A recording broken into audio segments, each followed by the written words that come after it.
మీరు థంబ్‌నెయిల్‌లో చూసిన child artist మీ అందరికీ తెలిసే ఉంటుంది. అతని జీవిత చరిత్ర వింటే కన్నీళ్లాగవు.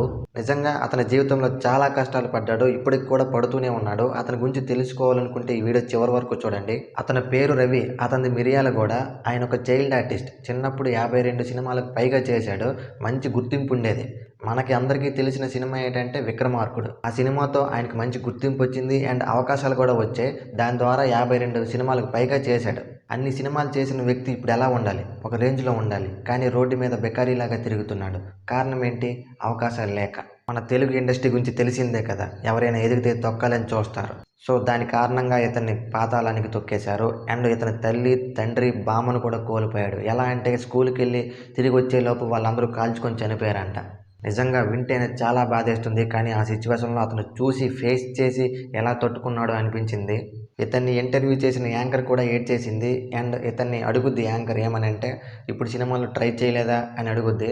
దానికి అతను "ట్రై చేశాను కానీ అవకాశాలు రాలేదు. తిప్పించుకుంటున్నారు. సో, దాని కారణంగా మరి నాకు ఇంట్రెస్ట్ పోయి మరి ట్రై చేయలేదు" అని చెప్తాడు.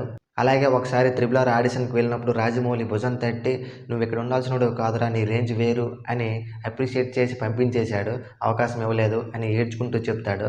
ఫైనల్‌గా ఈ చైల్డ్ ఆర్టిస్ట్ రవిని రాఘవ లారెన్స్ గారు దత్తత తీసుకున్నారంట. ఇతని లైఫ్‌లో ఇదొక్కటి మాత్రం మంచిగా జరిగింది. మరి దీని మీద మీ అభిప్రాయం ఏంటో కామెంట్ చేయండి.